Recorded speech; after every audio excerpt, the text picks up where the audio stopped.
Welcome to Donmar TV News Channel.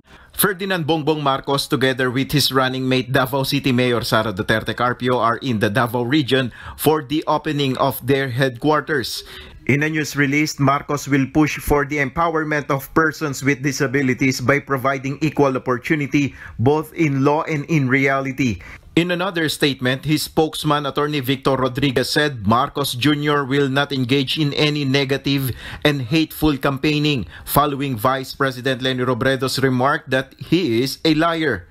In a recent interview, Robredo said Filipinos should not vote for Marcos in the coming elections since he is a liar and that Marcos does not show up in difficult situations. In the same interview with Robredo, Senator Panfilo Lacson rejected the remark of VP Robredo that he lacked action on the ground. In Twitter post, Lacson said he doesn't lack on the ground action, he just did not want to brag every time he helped during calamities or to people in need. VP Leni said she just answered the interview questions truthfully.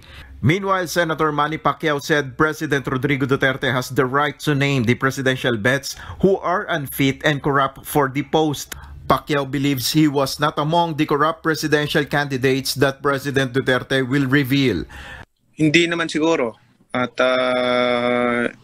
hindi naman siguro ako kasali doon at hintayin lang natin yung announcement ng ating Pangulo.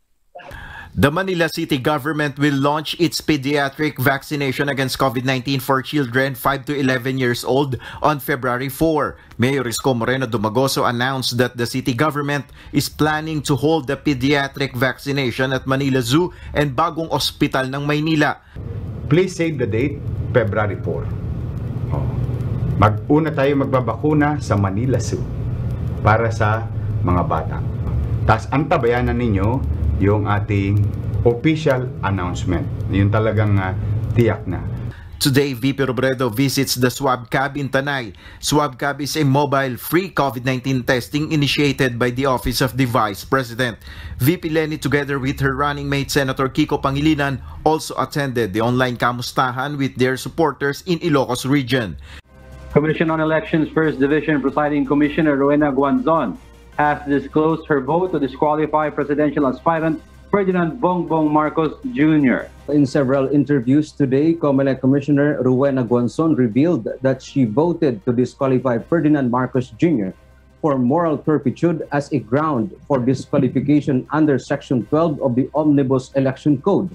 This despite the ponente, who is Commissioner Amy Ferolino, has not yet released the resolution of the consolidated disqualification cases before the First Division.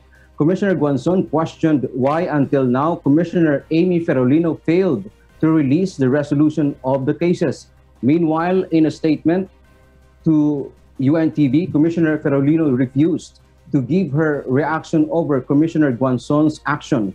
Ferolino said she does not want to violate the sub-judice rule and wants to maintain her dignified silence. Marcos Jr. spokesperson Attorney Vic Rodriguez, on the other hand, said that they will wait for the decision to come out. And until such resolution will be released, any statement made are all speculative. Recently, Guanzon said they will promulgate the resolution last January 17. Guanzon is set to retire on February 2 and she promised to leave her docket of zero backlog. From multiple sources, from the COMELEC. Kasi meron akong mga followers sa loob ng COMELEC, no? Tapos, kinakwento sa akin, baka nga raw ang gawin ng First Division ng ponente, i-release yung kanyang decision after February 2. So, ibig sabihin, walang boto doon si Guanzon. Yun ang mangyayari. Kung walang boto doon si Guanzon, magiging mukha unanimous yun siguro. 'Di ba? Kasi, kasi ang nakikita ko dito, guys, nag-aaway, parang mukhang nag-aaway sila. Kasi sabihin ba naman dito ni Commissioner Guanzon, i-release daw niya yung kanyang separate opinion kahit ano man ang gawin ng ponente, kahit ano ba yung gawin ni Amy Ferolino. So, ang siste, mukhang iintayin talaga nila na mag-retire itong si Guanzon. So, ang gulo. Sakit sa ulo na ito, guys. 'Di ba? So anyhow, nga pala, so hindi ko alam kung paano magiging linyahan, pero it's worthy to note that COMELEC is not really a mega judicial body, hindi quasi-judicial, ay parang medyo judicial, medyo political, parang half-half. Given na kahit quasi-judicial body sila, quasi-political din. Pag quasi-political, edi may politika. Ngayon, si Amy Ferolino Ampolocchio at saka si Marlon Casquejo ay mga mga dabawenyo. Sino mayor nila? Si Mayor Inday. So, ewan ko lang yung mechanism talaga ng kasi we learn from other countries, guys, na alam yon yung lessons on the ground. Mga ganun.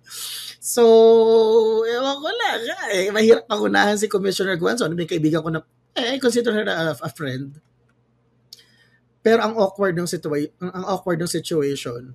Kasi, first, dalawa lang yung pinagpuputok ng butse ng mga anti-Bongbong, anti-Marcos.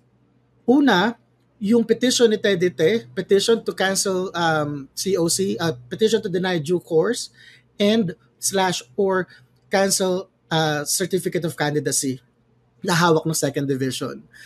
At ang pangalawa naman ay yung Akbayan petition naman for disqualification na hawak naman ng first division of COMELEC. Yung second division, yung kay Tedite, yung Wikipedia petition, di ba binasura na nga ng second division. Ngayon, sila Tedite, nag-file nga po ng motion for reconsideration para baka sakali, balik ta rin ng COMELEC and Bank yung kanilang desisyon. Ang problema nga lang po diyan sa magiging desisyon na yan, hindi naman po basta-basta nakakapaglabas ng desisyon sa MR ang COMELEC. So, there's a pretty good chance, ngayon po ay January 27 na. So, meron lang pong 1, 2, 3, 4. 4 business days bago mag-retire yung tatlong commissioner. Di ba nga ang sabi ko na nga, ano ba hiniling ni Tedite doon? Di ba ang sinabi ni Tedite, maraming sinabi po si Tedite doon sa MR para sa Wikipedia petition, pero ang pinaka nakakaloka doon, napaka-intemperate daw noong kembot, napaka-intemperate daw noong wording ng desisyon ni Inting. At hinihiling niya na mag-automatic inhibition yung mga miyembro ng second division doon sa ANBank. Ano ibig sabihin ng ANBank? Yun yung pag nag-bolt in na lahat ng mga commissioner ng COMELEC. So, ibig sabihin, first division plus second division plus yung COMELEC head, na si Sheriff Abbas. Ito yung problema natin, guys. Well, problema ni Tedite. Meron na lang pong 4 business days, and I sincerely doubt na mariresolve yung motion for reconsideration in just 4 business days. With that said, ang malamang, aabutan na po ng retirement ng 3 commissioner yung resolution ng MR ni Tedite, yung Wikipedia petition. Pag inabutan yon, ang boboto na lang doon ay 4. Yon ay sina Socorro Inting, Ray Bulay, Amy Ferolino Ampolocchio, at saka Marlon Casquejo. Ang problema doon, guys, yung dalawa dito, yung dalawa na kasama na sa magiging 4 na matitira, member to ng second division na ininsulto po ni Tedite. So, hindi ko makita kung paano yung paraan na magiging favorable sa kanya yung decision. At bukod pa doon, itong si Socorro Inting, Dabawenya. So eto na yung unang dalawa, si Inting at saka si Bulay. Tapos eto pang si Inting na gusto niyang pag-inhibitin, ito yung magiging acting na presiding sa NBank. Tapos yung dalawa pang matitira, si Ampolocchio at saka si Casquejo, sa pagkakaalam ko, parehong Dabawenya. Yung nagsulat ng desisyon na sinabi ni Tedite ay intemperate. Kulang daw sa pagpipigil. Masyado raw, basically balahura yung pagkakasulat noong desisyon. So ay hindi ko po talaga nakikita kung paano ba pagbibigyan yung motion for reconsideration ni Attorney Te, samantalang ininsulto niya yung mga magdidesisyon, yung mga magpapasya. I mean, siguro in his heart of hearts, feeling ni Tedite justified yung kanyang mga nararamdaman. Kanya lang po guys, di ba general rule of life, you do not bite the hand that feeds you. You don't bite the hand that feeds you. Sino ba may kailangan? Si attorney Sino ininsulto niya? Yung hinihinga niya ng pabor. So, good luck. Si Kaskeho, dabawenyo rin yun. Diba? So, ngayon, good luck. Good luck talaga. Ngayon, ito namang isa. Sinasabi ko yung first division, yung hindi pa nalalabas yung sa DQ naman. Magkaiba po ang DQ sa petition to deny due course, ha? Yung petition to deny due course, wala na pong substitution yun. Pero yung DQ may substitution. So I find it funny. No, ini-imagine ko nga, kung sakali nga na ma-disqualify, I just don't see it happening, pero sige na. Pagbigyan natin, kunwari ma-disqualify si Bongbong Marcos, up to midday of election day, pwede po mag-substitute pag disqualification na hindi petition to deny due course, i.e., kung i-disqualify siya ng first division, papanik sa Supreme Court, disqualify pa rin siya ng Supreme Court, pwede pa rin po ang substitution for as long as the last name is the same. For as long as the last name is Marcos. So, baka maging ending niya, kung hindi ko niya si Bongbong, maging presidente natin si Amy. Amy Marcos. Tapos.